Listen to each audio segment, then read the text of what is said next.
Bonjour à tous et bienvenue à ce webinaire. J'espère que vous m'entendez bien. On va attendre quelques instants que tout le monde puisse se connecter. Alors en attendant, ce que je peux vous proposer, c'est de m'indiquer votre prénom en commentaire, juste en bas, si vous souhaitez. Et vous pouvez peut-être aussi préciser l'entreprise dans laquelle vous travaillez. Je pense que c'est toujours plus agréable de savoir qui participe au webinaire. Et puis en même temps, ça me permettra de savoir si le chat fonctionne bien. Alors on attend encore un petit peu. Bertrand, si ça vous va. Très bien.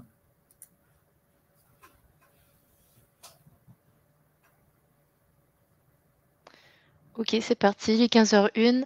Je pense qu'on peut commencer. Alors, rebonjour et à tous, et puis bienvenue à celles et ceux qui viennent de nous rejoindre. Donc, n'hésitez pas à vous présenter dans le chat. Bienvenue à ce webinaire sur la multiplication des sites et la gestion de la croissance avec en invité du jour Bertrand Claquin de chez Pokawa. Bertrand, je peux vous laisser vous présenter rapidement, s'il vous plaît? Oui, alors bonjour à tous. Donc, je m'appelle Bertrand Claquin, je suis donc le directeur achat de la société Pokawa. Ça fait à peu près 2 ans que j'ai rejoint l'aventure Pokawa après un parcours dans différentes grandes enseignes comme Alain Ducasse ou Daloyau ou les enseignes Funch initialement. Merci Bertrand. Et puis, quant à moi, je suis Elsa Dang, directrice marketing au sein du groupe Mapal et je serai votre animatrice du jour. Bonjour également à Mathilde pour Maison Landemaine et Land Monkeys. Et puis à toutes les autres personnes qui nous écoutent, n'hésitez pas également à vous présenter dans le chat. Alors, nous allons passer 45 minutes ensemble, dont 15 minutes de questions-réponses tout à la fin. D'ailleurs, si vous souhaitez le faire, n'hésitez pas à les poser dans le chat, qui fonctionne très bien, visiblement. Alors, pour ce faire, il faut avoir un compte YouTube ou en créer un. Puis n'hésitez pas à poser toutes vos questions au fil de l'eau, on y reviendra vraiment à la fin. Au programme de ce webinaire aujourd'hui, alors nous démarrons avec une présentation de Pokawa avec Bertrand, pardon. Puis nous parlerons de la gestion de la croissance au sein d'une enseigne de restauration. Et enfin, nous verrons comment harmoniser ces prestations lorsqu'on a plusieurs établissements. Alors poursuivons les présentations. Bertrand, est-ce que vous pourriez nous présenter Pokawa, s'il vous plaît? Donc le concept, nombre de sites, etc. Alors, donc, Pokawa donc, est une jeune enseigne en fait, basée donc, sur le Pokéball. Cette société, en fait, aujourd'hui, elle a 4 ans. Elle a été créée en fait, par nos deux fondateurs qui sont donc Samuel et Maxime. L'idée leur est venue alors qu'ils terminaient en fait, leurs études. Ils étaient en fait chauffeurs-livreurs, on va dire, pour des grandes enseignes de livraison. Et en fait, à force de livrer des sushis et puis des salades, ils ont eu un petit peu l'idée de mixer les deux. Très rapidement, en fait, donc ils se sont orientés vers le poké. Ils ont démarré en fait chez eux à faire des pokés et à les proposer en fait en livraison. Ça a bien fonctionné. Ils ont tout de suite en fait des produits qui étaient un petit peu instagrammables et ils ont eu de la publicité très rapidement et entre autres un article fait dans Elle qui les a un petit peu propulsés. Ils ont décidé d'ouvrir un premier restaurant rue Poissonnière. Et très vite, en fait, les clients ont été là, les livraisons en fait ont bien fonctionné. Et puis, avec les bénéfices tout de suite des premiers restaurants, ils en ont ouvert un second, un troisième. À chaque fois, en fait, ils ont misé sur le fait de pas trop investir. Ils ont pris en fait des baux précaires et ça leur a permis en fait tout de suite en fait de lancer 3-4 restaurants. Ils ont voulu ensuite diversifier et puis donc lancer d'autres restaurants dans un premier temps en fait avec des amis, donc avec des actionnaires. Et puis par la suite, en fait, ils ont ouvert le principe à la franchise. Alors, il y a 2 ans, bon, Pokawa, il y avait 15 unités, principalement situées en région parisienne. Aujourd'hui, donc, nous avons 78 restaurants ouverts avec une répartition 50-50 restaurants intégrés, 50-50 en franchise. On réalise, en 2021, on a réalisé plus de 4 millions de pokés. Donc, c'est plutôt en fait impressionnant. Donc, aujourd'hui, on subit effectivement toujours une très belle croissance. Pour 2022, on a à peu près déjà 40 ouvertures de programmées. Alors, nous sommes actuellement présents principalement en France avec 2 unités à l'étranger qui sont au Luxembourg et en Belgique. Et pour 2022, donc là, on a un déploiement un petit peu plus européen avec l'Espagne, le Portugal, la Suisse, l'Allemagne. Et nous allons un petit peu plus loin en termes de destination aussi, parce que nous ouvrons là au printemps à La Réunion et également donc en Martinique. Ok, super, waouh, beaucoup de nouvelles ouvertures, beaucoup de nouveaux beaux projets et une belle expansion. En tout cas, bravo pour cette success story. Alors justement, moi j'ai une première question par rapport à tous ces sites-là. Comment est-ce que vous structurez la production? Est-ce qu'elle est faite au niveau de chaque site ou est-ce que vous avez des labos qui sont un peu répartis sur des points stratégiques et qui aident justement les différents sites? Alors, au tout démarrage, donc ça a été la production donc, a été faite dans les restaurants. Ensuite, sur la partie Paris-Île-de-France, il y avait une tentative en fait de mettre en place en fait un labo. Mais aujourd'hui, dans le concept, on a arrêté donc les productions labo. Tout y est fabriqué en fait sur place. Les restaurants donc reçoivent les matières premières brutes, les travaillent sur place et en fait font la réalisation des pokés devant les clients en instantané. Donc il n'y a plus de laboratoire, tout est fait dans chaque restaurant. Ok, super. Et alors, vous utilisez aujourd'hui notre solution EasyList FNB. Cela depuis combien de temps déjà? Et quelle est la raison d'ailleurs de, de ce choix-là? Alors, donc, lorsque je suis arrivé chez Pokawa, en fait, il n'y avait pas en fait d'outils et de RP en fait en place. La quinzaine de restaurants qu'il y avait en fait passaient les commandes via une petite application simple de commande sur smartphone.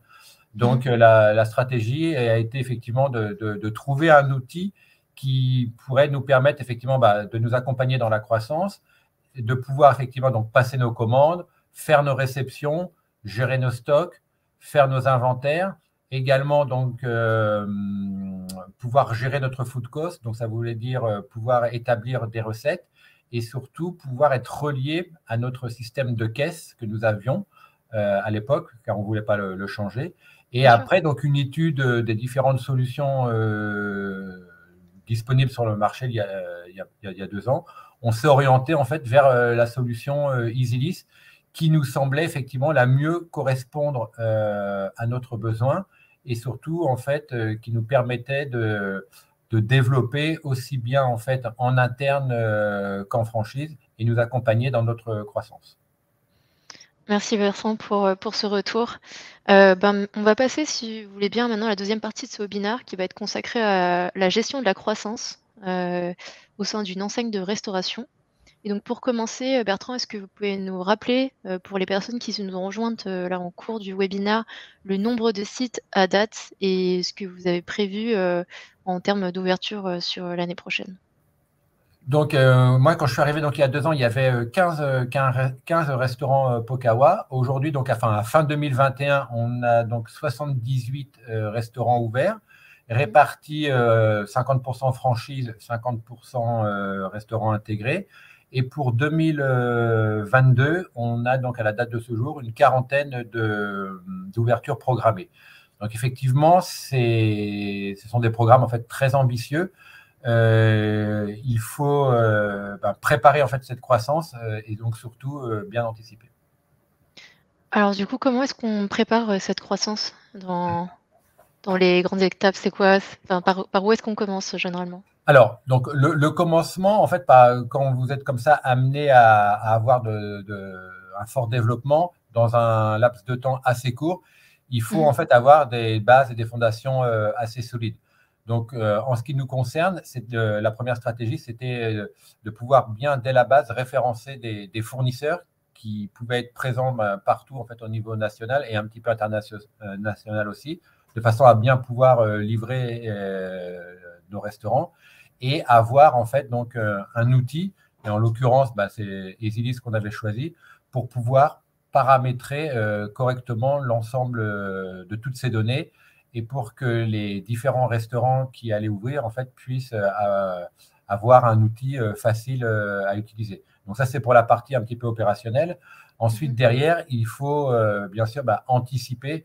Là, nous, sur 2021, notre rythme en fait, d'ouverture était pratiquement en fait, une ouverture par semaine. Donc ça monopolise quand même des ressources humaines et surtout, en fait, en amont, avoir vraiment bien planifié tout ce qui pouvait être la gestion en fait des travaux, du matériel, du mobilier et de tout ce qui accompagne en fait une ouverture. Vous avez, parfois, j'imagine, quelques petits, délais, concernant notamment les travaux? Enfin, Bien c'est sûr, assez courant? Ouais. c'est Oui. assez courant. La France, c'est pas toujours évident. Avec non, mais en plus, on a quand même subi une année et demie à 2 années de Covid, donc avec Ouais, tous les c'est vrai. problèmes que tout le monde connaît. Donc sur notre rétro-planning, on va dire effectivement, là où à fin 2021, on devait plutôt avoir dépassé les 80 unités ouvertes, on a eu des décalages en fait de décembre qui se sont reportés sur janvier. Et parfois, donc aussi, quand vous prenez des franchisés, ils ont de leur côté aussi des problématiques ou des dossiers qui ne sont pas forcément aboutis ou des prêts ou des financements qui ne sont pas au rendez-vous. Mmh. Donc tout ça, ça peut effectivement décaler un petit peu, quoi.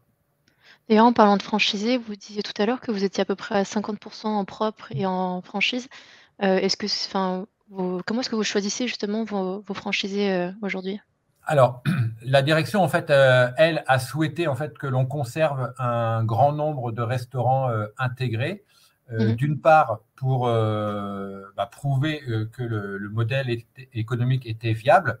C'est quelque part en fait une très bonne carte de visite pour nos futurs franchisés. Bien sûr. Donc aujourd'hui, ils souhaitent en fait conserver cette stratégie. Donc demain, quand on aura 100 ou 200 Pokawa, on sera peut-être plus à 50-50, mais on sera peut-être à Mmh. 40 en intégré, 60 en franchise. Ensuite, nous, on a décidé en fait les implantations un petit peu stratégiques que l'on souhaitait conserver.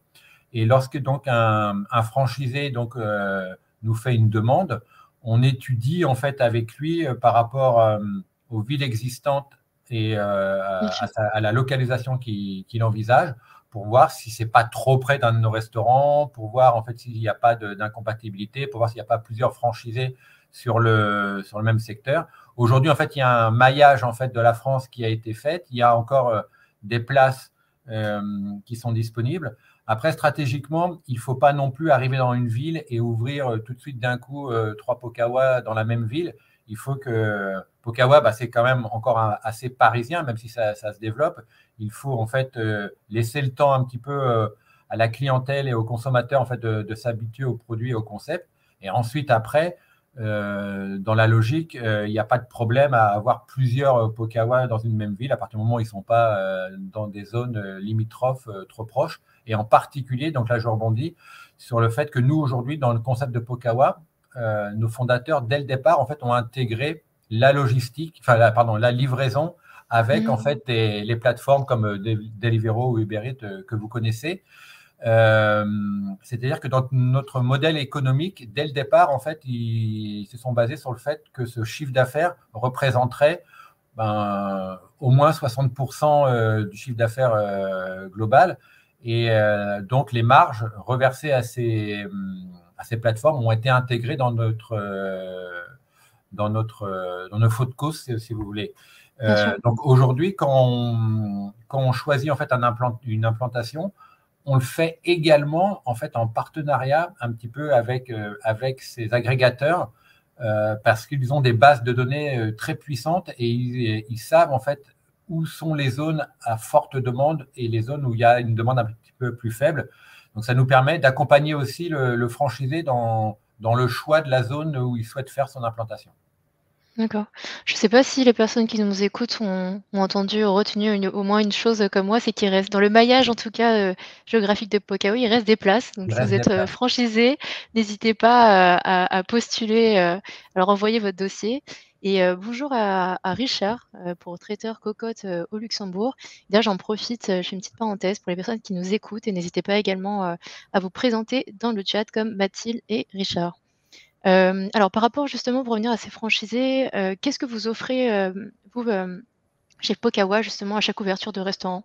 Quel est le Voilà, package en fait, oui, oui. Donc, alors proposé? aujourd'hui, donc nous avons la chance d'avoir beaucoup de demandes au niveau des franchises. Donc, il y a quand même une sélection et un casting enfin chaunette qui est assez pointue qui est effectuée. Comme nous avons beaucoup de demandes aujourd'hui, on s'oriente de préférence vers des franchises, enfin vers des franchisés qui ont déjà une expérience au niveau de l'alimentaire, parce que c'est quelque chose qu'on estime en fait un petit peu important. Et pour nous, on perdra moins de temps à leur expliquer en fait l'ensemble du concept et l'ensemble en fait de tout ce qui va concerner la gestion. Donc, quand un franchisé vient chez Pokawa, bah, avant tout, en fait, il vient en fait pour la notoriété, pour la marque. Nous, derrière, il y a un très fort en fait accompagnement que nous effectuons, que ce soit donc au niveau du choix de l'emplacement, au niveau bien sûr de tout ce qui va être référencement en fait de son mobilier, du matériel, des travaux. On travaille avec un certain nombre en fait d'architectes et de maîtres d'œuvre qu'on lui soumet, on lui impose pas, mais on lui soumet en fait une liste. Et après, bon, bah, lui, en fait, il va choisir avec lequel il voudra travailler en fonction de sa région ou en fonction peut-être de ses affinités. On va bien sûr après donc lui fournir un compte de résultat à type et comment en fait arriver en fait à faire du résultat et du profit. Et pour arriver en fait à ces résultats, on va lui fournir en fait des recettes, des fournisseurs, des produits et une application qui va lui servir en fait de gérer l'ensemble et qui est EasyList. Donc moi aujourd'hui dans mon rôle au sein du service achat, j'attache en fait une très grande importance à bien expliquer et à bien former en fait nos franchisés sur l'outil, comment le gérer, comment l'utiliser de façon en fait à avoir un rendement en fait maximum et pour pouvoir en fait arriver au but économique qu'on s'est fixé initialement. Et la formation et par rapport à l'outil, lorsqu'un franchisé intègre son parcours d'intégration, il va venir d'une part donc en formation dans un de nos restaurants pendant 2-3 semaines.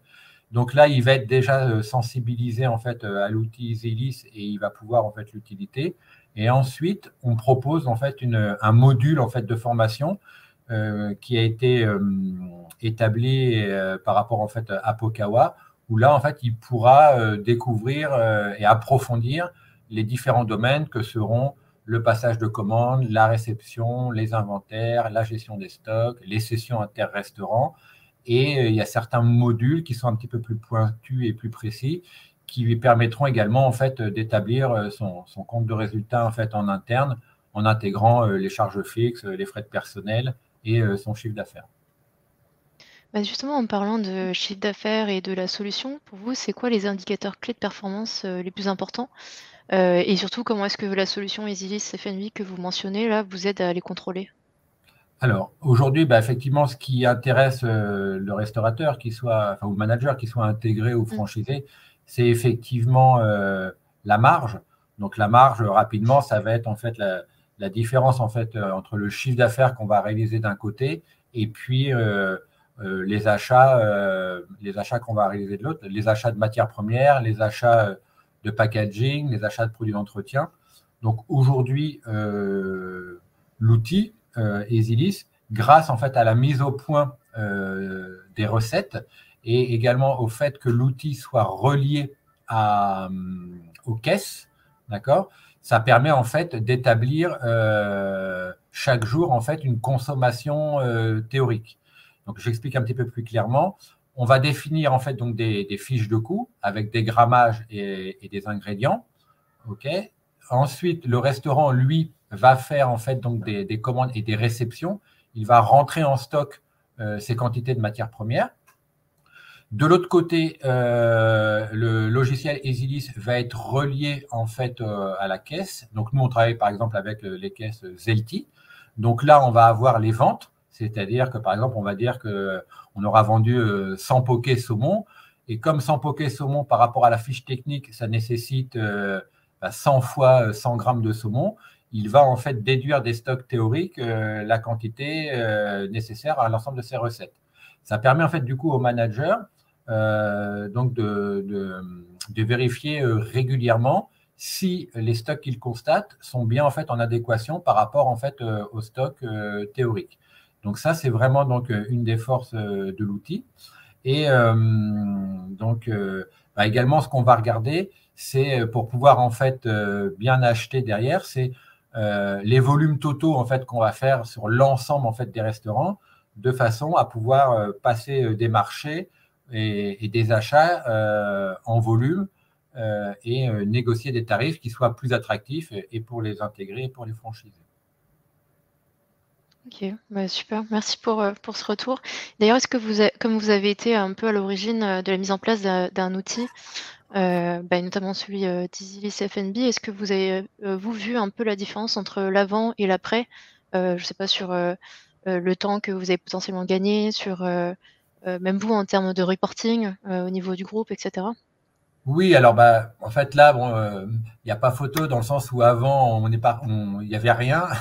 Il n'y avait rien, c'est-à-dire il y avait un outil Il y avait qui une permettait de application, passer des c'est ça? commandes. Voilà, c'était une application. Alors que là, l'outil, si vous voulez, permet vraiment de conserver, d'enregistrer en fait et de cumuler ses réceptions. Donc, c'est-à-dire que on pourra, donc chaque restaurant, lui, peut voir effectivement la semaine dernière ou le mois dernier ou l'année dernière, en fait, combien il a acheté sur telle période tel produit. Et nous, en fait, au niveau de la centrale, on a l'ensemble de ces informations qui sont compilées pour l'ensemble de nos restaurants. Donc, on peut là, effectivement, donc avoir une vision globale du poids que peut représenter un fournisseur ou du poids que peut représenter, en fait, une matière première sur l'ensemble de nos achats ou dans l'ensemble d'une recette.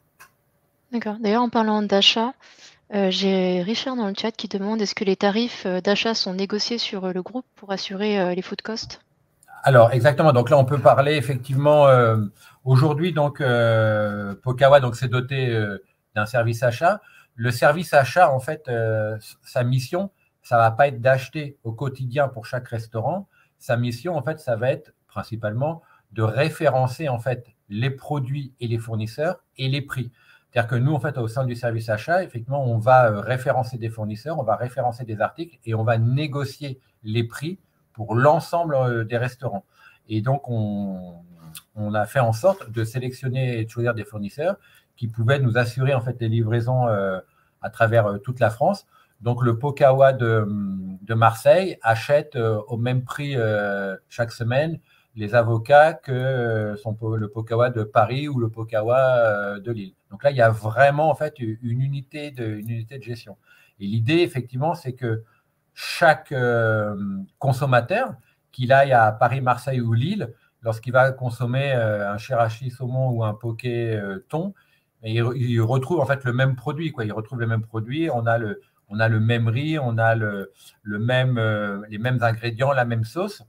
Ce qui va un petit peu changer ou qui peut évoluer, c'est que par rapport en fait à notre développement et à notre politique un petit peu éco-responsable, aujourd'hui on essaye quand même donc de favoriser les circuits courts et on essaye de mettre en avant des producteurs un petit peu locaux. Donc dans la production des fruits et légumes, on essaye quand même de trouver en fait des fournisseurs qui sont proche des régions en fait où il y a, enfin, chaque restaurant en fait a quand même des fournisseurs en fruits et légumes qui sont proches de chez lui. On va pas emmener de la carotte produite dans le sud, on va pas la remonter dans le nord. Voilà, on essaye de prendre quand même des fournisseurs locaux. Cet axe-là est important en fait pour notre direction.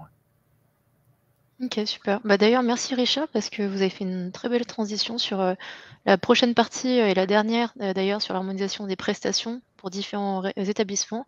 Donc, on a déjà commencé effectivement à voir sur les achats mutualisés et également Bertrand vient de nous expliquer du coup comme grâce aux achats comment est-ce qu'on pouvait également s'assurer qu'un poké à Paris ou à Marseille était exactement le même. D'ailleurs, est-ce qu'il y a il y a d'autres points sur lesquels on peut s'assurer de ça, hormis sur les achats, pour s'assurer que le poké est le même d'un endroit à l'autre?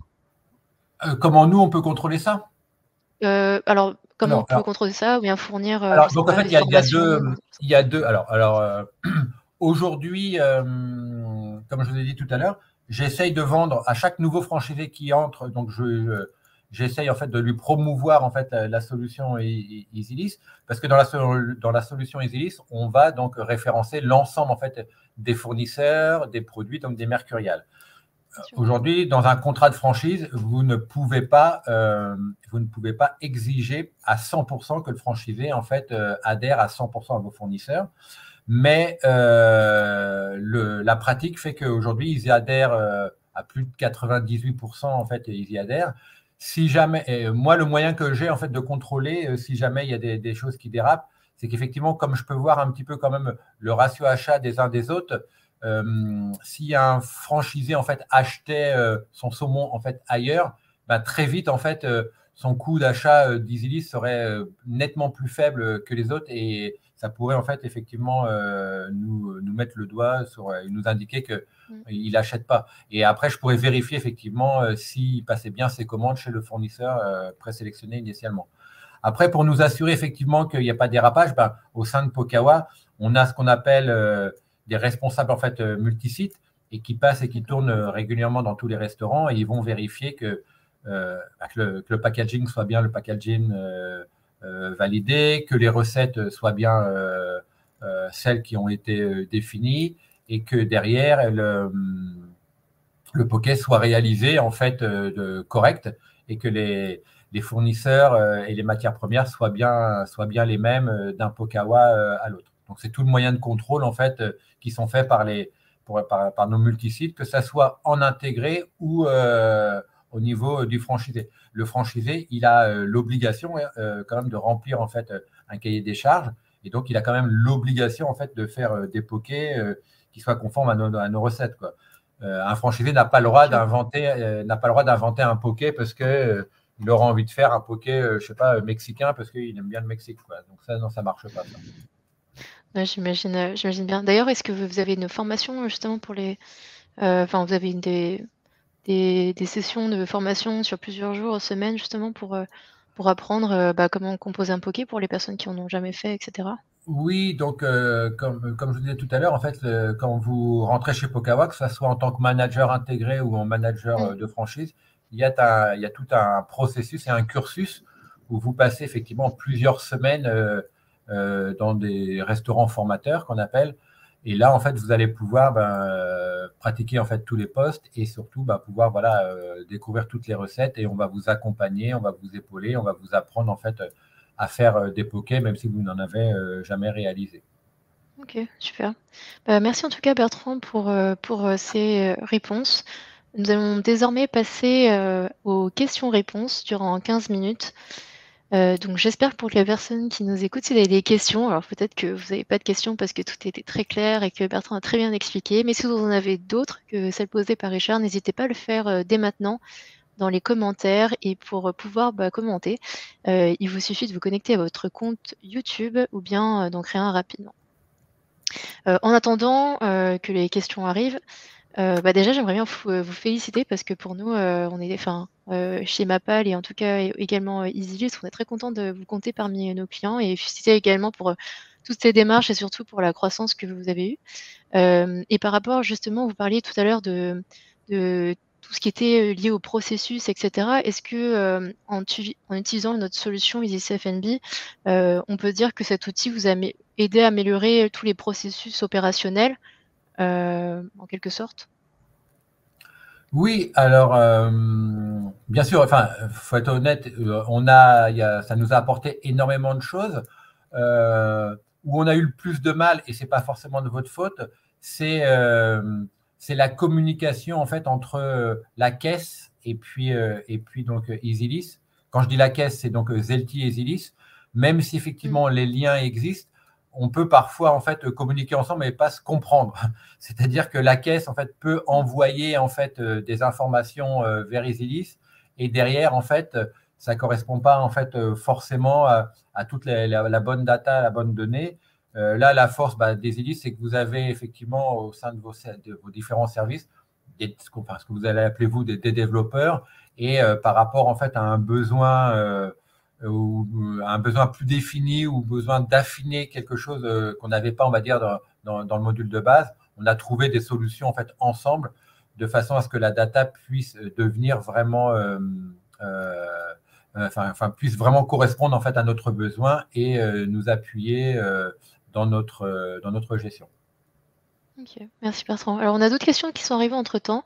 Une de Richard. Au niveau donc de l'harmonisation et des recettes, justement, est-ce que les fiches techniques sont créées via Easylis et est-ce qu'elles permettent la traçabilité?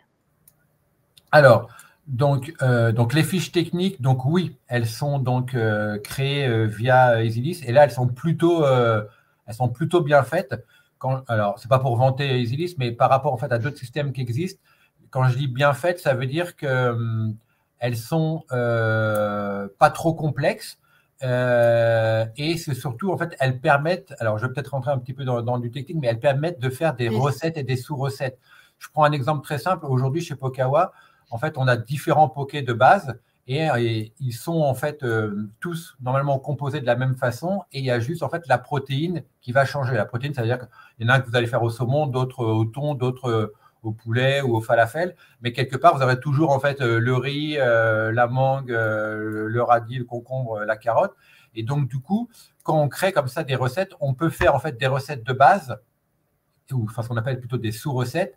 Et ces sous-recettes, en fait, vont venir se mettre dans des recettes. Donc là, on peut aller à l'infini. Et donc ça, c'est plutôt pas mal.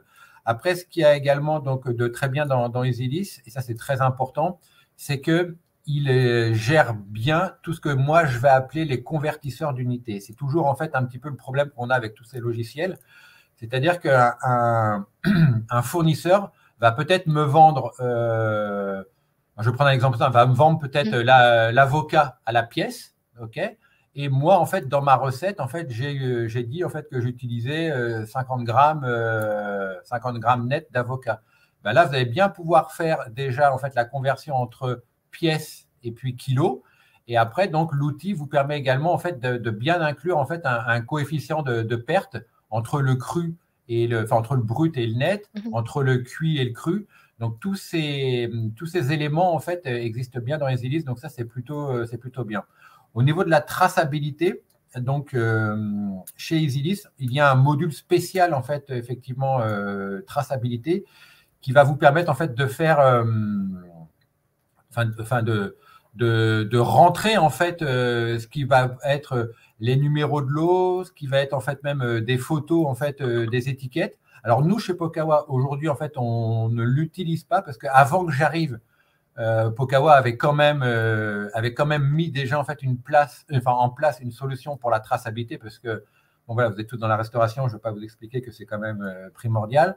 Donc du coup, nous personnellement chez Pokawa, on n'a pas pris ce module, mais il y a un module qui existe en fait à ce niveau-là. Peut-être que Elisa voulait rajouter quelque chose là-dessus, non ou... Non, c'est parfait. Continuez, C'est bon, ok.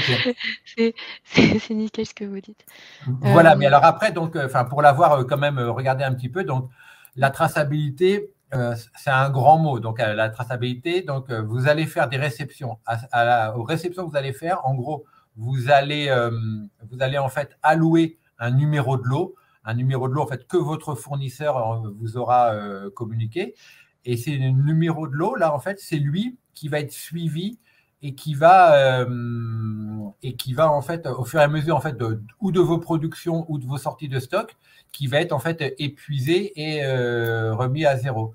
Et effectivement ensuite si jamais un jour en fait il y a un incident ou un accident, il y a la possibilité en fait de remonter en fait et de retrouver ce numéro de lot par rapport en fait alors soit par rapport aux productions si vous gérez des productions, soit en fait par rapport aux ventes que vous aurez effectuées sur les 3 derniers jours, par rapport en fait au numéro de lot que vous aurez utilisé. Enfin, je ne vais pas rentrer trop dans le détail dans cette partie traçabilité, mais en gros, oui, EasyList a un vrai module qui se charge de la traçabilité. Ok, très bien. Merci Bertrand pour ces réponses. En tout cas, Richard, vous dites top. C'est exactement notre méthode de fonctionnement. Je rencontre également ces problématiques de conversion quotidiennement. Bon, J'ai une bah autre voilà, question. parfait. J'ai une autre question maintenant de Grégory. Bonjour Grégory d'ailleurs, qui demande justement quel est le ratio food cost chez Pokawa, le prix d'achat versus prix de vente. Oui, alors bon, alors je ne vais pas tout vous donner non plus parce que à un moment donné, mais aujourd'hui, donc, bon, il faut savoir qu'effectivement, selon que vous êtes dans une... Alors, nous, on est dans la restauration rapide, ok. On va dire qu'on est plutôt dans la restauration rapide, plutôt haut de gamme. Alors, haut de gamme, ça ne veut rien dire, mais on a plutôt en fait des coûts d'achat qui sont plutôt élevés. Pourquoi? Nous, on travaille donc du produit frais qui sont le saumon, le thon, la mangue, l'avocat. Donc, on est plutôt sur des matières premières qui sont un peu élevées. Après, sans vous dévoiler quoi que ce soit, on est en fait sur des food costs. Donc, c'est-à-dire que si je prends en fait mon chiffre d'affaires hors taxe et si je mets l'ensemble de mes achats alimentaires et non alimentaires, alors je vais vous donner une fourchette pour pas dévoiler les secrets d'État, Bien sûr. mais ça va être voilà entre 27 et puis 32, ça va être mon food cost, quoi, voilà. OK. Bah, merci en tout cas Bertrand, pour cette réponse. D'ailleurs, tout à l'heure, vous parliez un peu des recettes comme quoi les franchisés, donc vous pouvez pas enfin, sortir un nouveau poké qui était pas forcément à la carte. En parlant justement de la carte et cetera, est-ce que, vous avez une carte qui est plutôt figée dans le temps ou est-ce que vous avez des nouveaux produits que vous sortez parfois ou certains que vous changez régulièrement? Parce que moi, j'avoue, je reste toujours fidèle au poké, Shirashi hawaïen de chez vous. Donc je sais pas trop s'il y a d'autres choses qui sortent et par rapport à ça, s'il y a d'autres sorties, comment est-ce que vous gérez justement la sortie d'un nouveau produit sur l'ensemble des restaurants? Alors, OK, donc pour répondre rapidement, donc oui, il y a une partie de la carte qui est fixe et après, donc il y a des offres en fait qui sont momentanées. On va appeler en fait le poké du mois, même si ça dure pas un mois, ça dure à peu près, c'est des périodes qui durent 2 mois. Et là, ces Mmh. pokés du mois, en fait, ils peuvent être faits en fait soit en fonction de la saison. Par exemple, là, si on OK. prend le cas de l'hiver, pendant l'hiver, en fait, bah, on avait sorti une gamme de poké chaud parce qu'on trouvait que c'était un peu plus adapté aux circonstances. Sur la période de Noël, on avait lancé un poké qu'on avait appelé un peu un poké fête où là, il est un peu plus festif avec des produits un petit peu plus nobles. Et là, pour le printemps et pour l'été, voilà, il va y avoir effectivement des offres. Il nous arrive également, enfin, il nous est arrivé aussi de faire des offres et des Pokémon du mois en fait en partenariat en fait avec des chefs de notoriété, de grande notoriété, de façon voilà à essayer de mettre en fait Pokawa en fait en avant, de façon à également d'avoir une offre en fait qui était diversifiée. Aujourd'hui, Pokawa, une de nos forces, enfin, j'en ai pas parlé, c'est que on est quand même très fort au niveau marketing.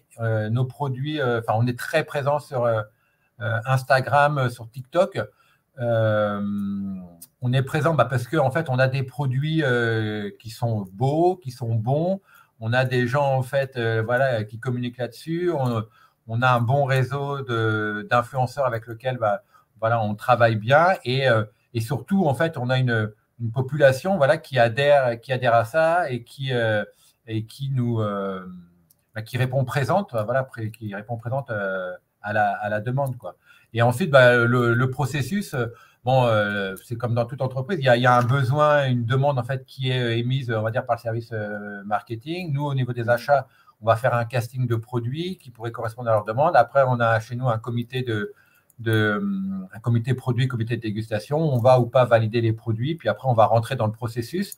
Moi, en fait, en amont, mon travail, ça va être de trouver en fait des produits qui vont pouvoir correspondre en qualité, bien sûr, Bien surtout sûr. en faisabilité par rapport aux fournisseurs que j'aurais choisi, en food cost, parce que c'est important, et surtout en fait après logistique pour que le produit puisse arriver dans chaque restaurant. Donc moi, je vais faire en fait une proposition de 3-4 produits qui correspondent à mon niveau, en fait, à tous ces critères. Et derrière, le comité, en fait, lui, va choisir celui qui sera le mieux pour Pokawa par rapport, en fait, à ce qu'on veut faire dans la création.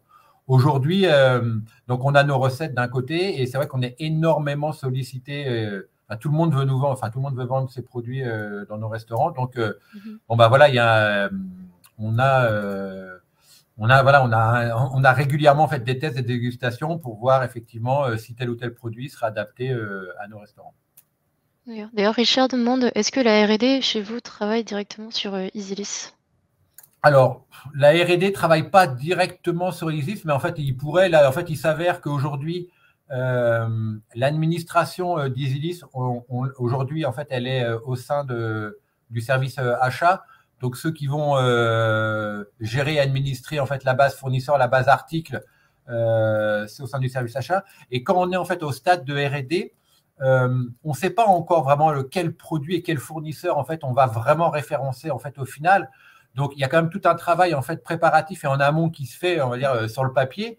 Et c'est une fois qu'on a dit, voilà, ça va être tel produit, tel fournisseur, c'est là en fait qu'on rentre dans ce qu'on appelle au niveau achat un processus en fait de référencement où là il y a un Mmh. cahier des charges qui va être défini, une négo complémentaire qui va être faite avec le fournisseur pour forcément essayer de tirer un petit peu mieux le prix. Et après en fait on va rentrer le produit dans EasyList. Alors moi, à mon niveau, voilà, donc aujourd'hui, nous, la R&D chez Pokawa, aujourd'hui, elle ne travaille pas directement avec Easylist.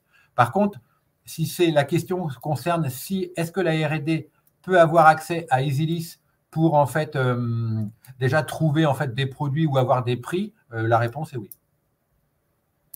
Ok, Je super, ne sais pas si ça merci. répond à Richard, mais enfin voilà. Bah, Richard va nous le dire si ça répond, mais je pense que c'était lié à ça. Je vois pas d'autres questions. Euh, Bon, bah, du coup, je pense que tout était super clair. En tout cas, merci Bertrand, merci à tous. On va conclure ce Merci à webinaire. tous. Et alors, pour terminer, alors Richard dit oui, parfait. Donc oui, ça a Parfait. répondu à sa question. Et donc, pour terminer, Bertrand, bah, est-ce que vous avez un dernier mot ou un message à partager aux personnes qui nous écoutent? Alors, par rapport à ce qu'on a dit, sans tout répéter, donc effectivement, donc, pour vraiment accompagner une forte croissance dans un laps de temps plutôt réduit, donc le mot d'ordre anticipation, ok. Après avoir un bon outil, donc on va dire que EasyList est quand même un bon outil. Et derrière, il ne faut pas négliger non plus et anticiper les besoins en ressources humaines. Enfin, quand je dis en ressources humaines, c'est que quand vous passez de 5 restaurants à 80 restaurants en 2 ans et demi, ben oui, il faut des compétences et il ne faut pas en fait hésiter à aller chercher en fait des gens qui ont de l'expérience, qui ont de la compétence et qui vont pouvoir vous épauler en amont.